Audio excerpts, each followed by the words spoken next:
एक बार फिर सूरज अस्त होने को है, फिर नया सवेरा होगा। राजनीति का नया सवेरा किसके लिए रोशनी लाएगा और किसके लिए अंधकार, ये तो 10 मार्च को पता लगेगा। मैं राकेश शर्मा शुरू करना चाहता हूँ चुनावी चकल्लस अपनी पूरी टीम के साथ। मेरे साथ मौजूद हैं हमारे पॉलिटिकल एनालिस्ट पुष्पराज जी और साथ में होंगे हमारे शशिवर्धन जी। इस चकल्लस का मेन मोटिव यह है कि थोड़ा हम समझ सकें कि अभी तक 3 फेज़ की वोटिंग हो चुकी है और किस तरफ जा रहा है चुनाव। आपने दोनों ने मतलब अंदर तक जाके यूपी में हर जगह अपना एनालिसिस किया, लोगों से बात की, तो क्या रुख है अभी फ़िलहाल? देखिए, मैं और हमारी टीम लगभग 1 या 2 महीने से यूपी विधानसभा चुनाव को काफ़ी नज़दीक से देख रही है और काफ़ी जगह उत्तर प्रदेश के बहुत सारे इलाके में, बहुत सारे विधानसभा में जाकर उन्होंने देखा है, सर्वे भी किया है और काफ़ी रिपोर्ट भी मेरे पास आई है। तो कहीं ना कहीं इस बार उत्तर प्रदेश में समाजवादी पार्टी की हवा तो है, ये हमने गौर किया है, समाजवादी पार्टी की हवा है, लेकिन बीजेपी को जो कुछ वोटें हैं वो ज़्यादा जाती हुई नज़र आ रही है। बीजेपी के पास जो है ज़्यादा सीटें जाती हुई नज़र आ रही है। समाजवादी पार्टी पहले से बेहतर करेगी, बीजेपी शायद सरकार बना सकती है और हमने बहुत सारे इलाके में ये भी देखा है जहां पर लोगों से जब हमने और हमारी टीम ने बात की तो लोग कई जगह पर कंफ्यूज्ड भी नज़र आ रहे हैं। अच्छा, हमारे साथ मौजूद हैं शशिवर्धन जी, जो कि अखिलेश जी, मुलायम सिंह जी, समाजवादी पार्टी के सभी लीडर्स की लगभग मिमिक्री करते हैं। तो आप अपने ही अंदाज में थोड़ा बताएं कि किधर का रुख है। चूँकि पिछले 3-4 साल से ये प्रोसेस चल रहा है, टिकट्स देने से लेकर प्रचार का और क्षेत्रों में जगह जगह जाने का। मैं ये कह सकता हूँ कि समाजवादी पार्टी का रथ चला था एक 2002 में और सरकार हमारी बनी थी। उसके बाद 2012 में चला, फिर सरकार बनी और ये 2022 में भी रथ क्रांति हुई है। और मैं कह सकता हूँ कि इस बार भी समाजवादी पार्टी की सरकार बनेगी। और क्योंकि बीजेपी सरकार ने, बीजेपी के लोगों ने झूठ बहुत बोला, किसानों से झूठ बोला, किसानों से कहा कि तुम्हारी आय दोगुनी हो जाएगी, कोई आय दोगुनी नहीं हुई। ये चूँकि खेत हैं और यहाँ पर सरसों का खेत है, जो आपके पीछे ये सरसों का खेत है, आपके पीछे गेहूं का जो खेत दिख रहा है उसमें देखो जानवरों ने खेत को खा रखा है। और यही नाराज़गी है लोगों में कि जानवर घुस जाते हैं, आवारा पशु घुस जाते हैं और लोगों में बहुत नाराज़गी है। मैं समझता हूँ इस बार समाजवादी पार्टी की सरकार बनेगी। सिलसिलेवार तौर से शुरू करते हैं। पहले 3 फेज़ का चुनाव हो चुका है, वोटिंग पड़ चुकी है, तो आपके हिसाब से पहले 2 फेजेज़ में कौन से बड़े मुद्दे हैं जिन पर आपको लगता है कि समाजवादी पार्टी लीड लेने जा रही है? पहले शुरुआती चरण के जो मुद्दे हैं, मैं कह सकता हूं कि वो बेल्ट गन्ना किसान की बेल्ट है और गन्ना किसान का भुगतान समय पे नहीं हो पाया इस सरकार में और किसान, जो गन्ना किसान है वो बहुत परेशान था। कानून व्यवस्था की स्थिति इस सरकार में सबसे ज़्यादा NCRB के जो आंकड़े कहते हैं, सरकार में क्राइम भी बढ़ गया था और उस क्षेत्र के लोग जो हैं वो फोर्स में और सरकारी नौकरियों में जाना पसंद करते हैं। पहले जो 2 चरणों के जहाँ चुनाव हुए हैं और इस सरकार ने कोई भर्ती नहीं निकाली, तो मैं समझता हूँ ये मुद्दे थे। और वो तो परेशान तो पूरे उत्तर प्रदेश की जनता हो गई है 5 साल में, लेकिन शुरुआत में जो हम लोगों को रिस्पांस मिला है पहले 2 चरणों में वो ऐतिहासिक है और शुरुआत के 2 चरणों में हमने सैकड़ा पार कर दिया और 100 सीटों से ज़्यादा ले ली है। कैसे इस चीज़ को कैसे आप मान के चल रहे हैं? मैं एक छोटा सा आंकड़े की बात कर रहा हूँ, आपसे लेता हूँ आपका जवाब। पुष्पा जी, आपने ध्यान दिया होगा पहले 2 चरण के जो चुनाव हुए, वोटिंग हुई, उसमें जो वोटिंग परसेंटेज है 2017 से कम है और जो एनालिस्ट हैं वो ये कहते हैं कि जब इस तरह से अगर वोटिंग परसेंटेज डाउन हो तो जिस एंटी इनकम्पेंसी का हम लोग सोच रहे थे ऐसा कुछ दिखना मुश्किल हो जाता है। Is it so? देखिए, वोटिंग परसेंटेज की जहाँ तक बात है, मैं सबसे पहले ज़रा हमारे साथ जो है जूनियर अखिलेश यादव जी है और मैंने पहले ही अपने बातों में ये रखा कि कहीं ना कहीं समाजवादी पार्टी को सीटें तो मिल रही है लेकिन बीजेपी को जो है जीत सकती है यहाँ पर। उम्मीदें यही लगाई जा रही है लोगों के सामने जाकर। तो मैं जूनियर अखिलेश यादव से पहले तो बोलूँगा वो बुरा ना माने इस चीज़ का। क्या लगता है कहाँ गलती हो गई थी आपको? हाँ, गलती कहीं नहीं हुई है। बीजेपी सरकार का दिखावा है कि कैसे झूठ बोला जाए, वही मीडिया कर रही है। उनके कुछ ईमानदार पत्रकार हैं और मुझे खुशी बताती हूँ कि आपका भी ईमानदार पत्रकारों में नाम है।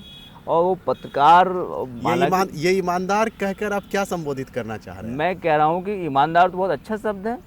ईमानदार पत्रकार हैं जो अपने आंकड़े दे रहे हैं, लेकिन चूंकि अब चुनाव हुआ है, हमने इतना इंतज़ार किया है, अब और 10-15 दिन की बात है और हम लोगों को इंतज़ार करना चाहिए। 10 मार्च को रिजल्ट आ जाएगा और मैं समझता हूँ समाजवादी पार्टी की सरकार बनेगी। जूनियर अखिलेश जी, ईमानदार तो आप भी हैं अपने क्षेत्र में। बिल्कुल ईमानदार हैं। फिर क्या हो रहा है इस बार? इस बार तो जनता फैसला लेगी, जनता फैसला लेगी और तीन चरणों का रुझान आपके सामने है। मैं सप्ताह शुरू के चरणों में जो सन्न रह गए थे बीजेपी वाले, आते आते तीसरे चौथे चरण में शून्य हो गए हैं। तो मैं समझता हूँ बहुत अच्छा आंकड़ा आने जा रहा है और जो गठबंधन के प्रत्याशी हैं उनका भी बहुत अच्छा रिजल्ट है और बीजेपी कहीं का सफाया होने जा रहा है इस बार। नेताजी, गठबंधन पे मेरा एक सवाल है आपसे कि गठबंधन की जो आप बात करें, इस भारी भरकम गठबंधन को आप संभालेंगे कैसे? क्योंकि इतिहास गवाह है ये कहीं एक जगह तो रहे नहीं। और बीजेपी वालों ने कैसे संभाल लिया? बीजेपी वालों ने तो हमसे ज़्यादा पार्टियां सम्मिलित की हुई हैं। उन्होंने करके सरकार चलाई ना, सरकार चला भी रहे हैं केंद्र में तो भी, जो राज्य में बीजेपी भी। करेगी वो हम भी कर सकते हैं। लेकिन अब जैसे एग्जाम्पल है, मुझे वैसे किसी व्यक्ति विशेष पे टिप्पणी नहीं करनी चाहिए।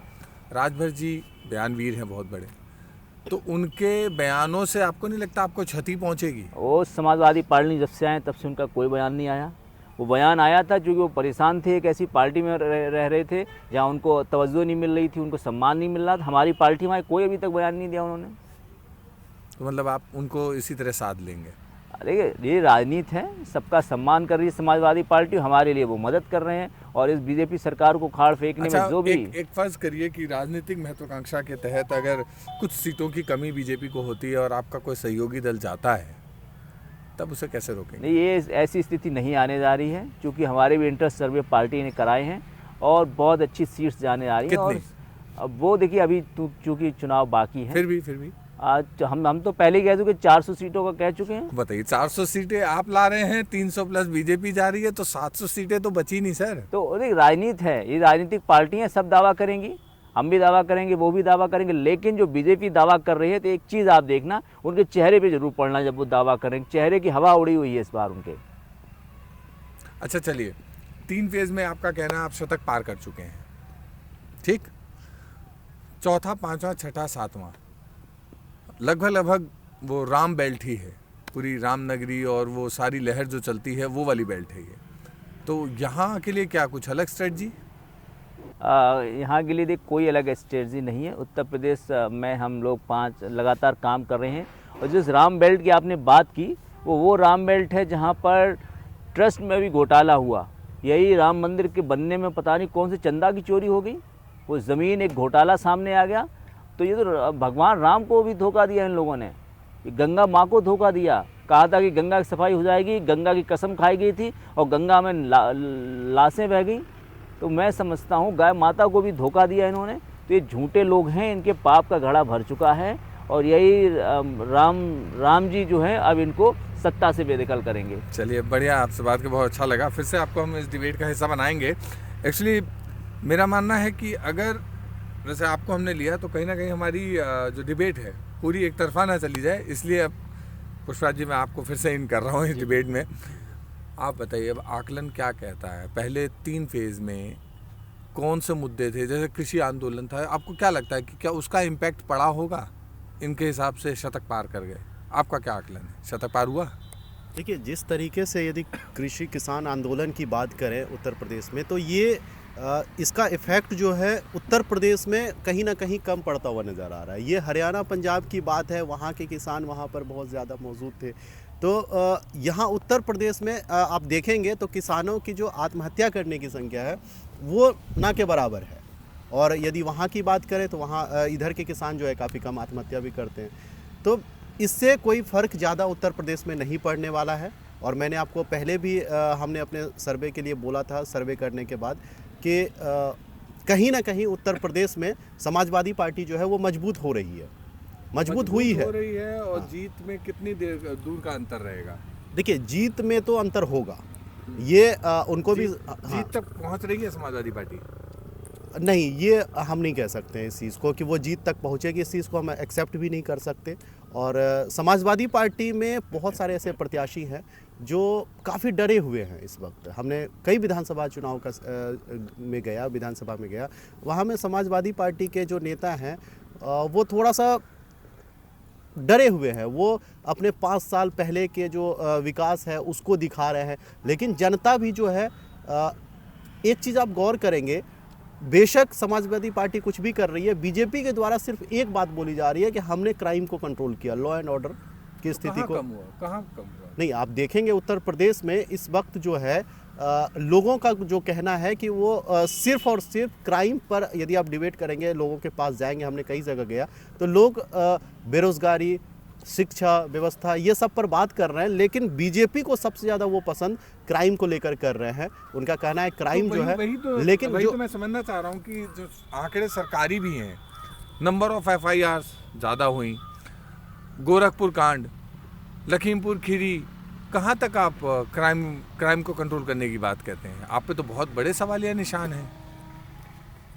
देखिए, बहुत सारे ऐसे लोग होते हैं जो जिनके नज़रों में जो है क्राइम की परिभाषा कुछ और होती है, कुछ अलग होती है। लोगों का कहना है कि क्राइम हाँ कम हुआ है। कई बार हमने गया, बहुत सारे विधानसभा में हमने गया तो वहाँ पर हमने सुना लोग ये कहते थे, सर ये पास वाला जो फ्लाईओवर है वहाँ पर आप कुछ दिन पहले आते तो यहाँ पर छिनतई हो जाती है आपके साथ, यदि आप शाम के 6 बजे के बाद आते।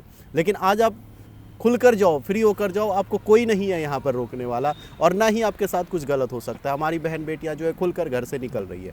और जो बीजेपी के समय में क्राइम की बात करें, वो क्राइम जो है वो कई बड़े लेवल की आप बात कर रहे हैं। तो ये छोटे स्तर पर जो ग्रामीण में जो क्राइम की स्थिति होती है, जैसे छिनतई हो गया, मर्डर हो गया, इन सबों पर इन लोगों को लगता है तो आप क्राइम की उस श्रेणी में नहीं रख सकते। उसमें पुलिस प्रशासन क्या कर लेगा आपका? पुलिस प्रशासन कभी हत्या नहीं रोकता, रेप्स को नहीं रोक सकता। हाँ, छिनतई वगैरह के लिए अगर पेट्रोलिंग बढ़ जाती है तो थोड़ा उस पर कंट्रोल किया जा सकता है। अपराध की बात चल रही है तो नेताजी से भी जवाब ले लिया जाए। नेताजी, मैं आपसे ये जानना चाहता हूँ कि अपराध जो रुकने की आप बात कर रहे हैं, वो रोकने वाली जो डायल 100 व्यवस्था है और पुलिस की भर्ती है, वो किस सरकार में हुई वो आप बता दें। ये डायल 100 हमने चलाई, हमारी समाजवादी पार्टी सरकार की योजना थी, उसी के बाद ये कहीं ना कहीं अपराध कम हुआ है। और ये तो जो जिस अपराध की आप बात कर रहे हैं वो तो बढ़ गया। इनके सरकार में NCRP के आंकड़े गवाह हैं, और महिलाओं पे भी अत्याचार बड़ा, हाथरस और उन्नाव की घटना आपके सामने है। तो कैसे अपराध कम हो गया, मैं यही नहीं समझ पा रहा हूँ। देखिए नेताजी, मैं आपको ऐसे क्रॉस नहीं करना चाहूँगा, लेकिन अगर FIR ज़्यादा होगी, मेरा मानना है, मैं कोई स्टेट्स की बात नहीं कर रहा हूँ, ये मेरा मानना है कि अगर FIR ज़्यादा हो रही हैं तो इसका मतलब साफ है ना कि पुलिस को अधिकार दिए गए FIR दर्ज करने के। क्योंकि हम कई जगह गए, बताया गया कि FIR तक दर्ज नहीं होती थी समाजवादी पार्टी सरकार में। मेरे पास जो सूचनाएं आई हैं कार्यकर्ताओं से और लोगों को, जो सबसे ज़्यादा फ़ोन आए हैं, शिकायत को यही आया कि सरकार में FIR नहीं हो रही है। तो भी तो FIR सबसे ज़्यादा हुई है। और फर्जी कितनी FIR हुई वो भी आप बता दीजिए। फर्जी इनकाउंटर हुए, फर्जी न जाने कितने एक्ट लग गए इनकी सरकार में, राष्ट्रीय सुरक्षा कानून का दुरुपयोग किया गया इनकी सरकार में। इसीलिए ये दुरुपयोग किया गया, पुलिस ने कई कानून का दुरुपयोग किया, सरकार ने किया। और यहाँ तक महाराज जी बाबा बुलडोज़र मुख्यमंत्री ने तो अपने भी लगे हुए आरोप जो थे, जो इनके खिलाफ धाराएं लगी थी, वो भी हटवा ली, उप मुख्यमंत्री ने हटवा ली। तो ऐसे तो सरकार चलाई इन्होंने। अच्छा, चलिए, बात चली है तो थोड़ा सा आपके गठबंधन पे भी बात करूं मैं कि जो किला है पूर्वांचल का, उसे कैसे भेदेंगे? किला भेद चुका है, और जो हमारे सहयोगी दल हैं, चाहे वो ओम प्रकाश राजभर हों, चाहे वो पश्चिम में जयंत चौधरी हों, चाहे महानदल हो, चाहे चौधरी जी की एक पार्टी है वो हों, तो मैं समझता हूँ सरकार, बीजेपी सरकार से जो लोग परेशान हैं, वो हम लोग सब सहयोगी दल मिलकर इनके किले को बिल्कुल ध्वस्त करने वाले हैं। देखिए, लगभग जून जुलाई की बात है, मैं एक बार एक साक्षात्कार ले रहा था आपके ओम प्रकाश राजभर जी का, तो बातचीत के दौरान ही मेरा सवाल था, वही सवाल मैं आपसे ही पूछ रहा हूँ, क्या आपको नहीं लगता कि पिछले 3 दशक से यूपी की राजनीति सिर्फ एक नाम के इर्द गिर्द घूमी है, और वो है राम? देखिए, आप मानते हैं इस चीज़ को या नहीं? ये मीडिया ने चूंकि दिखाया और सरकार ने झूठ बोला। 3 दशक की बात कर रहा हूँ, ये पिछली सरकार की बात नहीं कर रहा हूँ। मैं पूछ रहा हूँ 3 दशक से अगर यूपी की राजनीति किसी एक नाम के इर्द गिर्द घूमी है तो वो राम का नाम है। तो आप मानते हैं? वो सुप्रीम कोर्ट का निर्णय आया। वो मैं आप गलत ट्रैक पे जा रहे हैं। मैं सिर्फ कह रहा हूँ, क्या आप ये मानते हैं कि यूपी की राजनीति राम नाम के इर्द गिर्द पिछले 3 दशक से चली है? मैं वही आपको बता रहा हूँ, जब से ये प्रोसेस आया है सुप्रीम कोर्ट का, कहा गया कि राम मंदिर बनेगा, तो तब से चर्चा है उसकी। और अगर हमारी सरकार ही होती, यही फैसला आता, तो हम भी बनवाते। और इससे पहले कोई चर्चा नहीं थी राम नाम की? जब केस पेंडिंग में था। और आप किसानों पे बात क्यों नहीं कर रहे हैं? मुद्दा तो यहाँ किसान का भी है। किसान से आय दोगुनी करने की बात की थी, खाद महंगी होगी, खाद नहीं मिली किसानों को। तो मैं पूछना चाहता हूँ, किसानों पे आप बात करिए, मैं बैठा हूँ यहाँ पर। नेताजी, बिल्कुल आप पॉलिटिक्स में पूरी तरह ओतप्रोत हो गए हैं। नहीं, जो मुद्दे एकदम असल कैरेक्टर हैं, में हैं आज आप। जो मुद्दे असल हैं और जिन पे वोटिंग हो रही है, वो मुद्दे तो सामने आ नहीं रहे हैं। इसीलिए जो सर्वेज आ रहे हैं, उस सर्वे में यही सब है। लेकिन जनता परेशान है। और इस बार अब तो ज़्यादा दिन नहीं बचे हैं, 10 तारीख को देख लीजिएगा आप कि बहुत इनका किला ध्वस्त होने जा रहा है। बहुत बुरी तरह से भारतीय जनता पार्टी हार रही है। और इनकी हो गई है खटिया, इनकी हो गई है खड़ी खटिया, तभी ये बयान दे रहे हैं घटिया बीजेपी वाले। अच्छा Pushpa ji, closing comment please. जी, ये बताइए, मैं जूनियर अखिलेश यादव जी से ज़रा चाहूँगा, कोई बहुत हो गई पॉलिटिकल की बातें, अब ज़रा ये बताइए असली अखिलेश यादव कैसे हैं? अखिलेश सब पूरी जनता जानती है और इसीलिए दोबारा मौका देने जा रही है। एक बार मौका दिया और देखा कि विकास का काम हुआ है सरकार में। व्यक्तिगत तौर पे जो एक एजुकेशन पर्सन है, वो पढ़े लिखे हैं और विकास की बात करते हैं। जितने भी उनकी योजनाएं हैं, सभी योजनाओं से रोज़गार मिला है, तरक्की हुई है, प्रदेश आगे बढ़ रहा है और देश भी आगे बढ़ रहा है। तो मैं समझता हूँ प्रदेश को एक ऐसे मुख्यमंत्री की ज़रूरत है। लगातार उनके ऊपर जो है आरोप लगाए जाते हैं। वो आरोप बीजेपी की सरकार के लोग लगाते हैं ध्यान भटकाने के लिए, ताकि ये जो चुनाव है कहीं ना कहीं ट्रैक से हट जाए और दूसरी दिशा में चला जाए। चलिए, ये तो वक्त बताएगा कि ये चुनावी रथ या चुनावी गाड़ी जो है किस ट्रैक पे जाती है और कहाँ तक पहुँचती है। हमें इंतज़ार रहेगा 10 मार्च का। आपको भी शुभकामनाएं और बेस्ट ऑफ लक बचे हुए फेजेस के लिए भी। और 10 तारीख बाद मुख्यमंत्री बने तो इसी जगह पे दोबारा एक इंटरव्यू होगा। बिल्कुल होगा। आम जनता से भी हम अपील करेंगे कि बचे हुए फेजेस में घर से निकलें, वोट दें, क्योंकि ये वोट देना उनका कर्तव्य भी है और अधिकार भी। मैं राकेश शर्मा अपनी पूरी टीम की तरफ से NVR 24 सत्य भी तथ्य भी।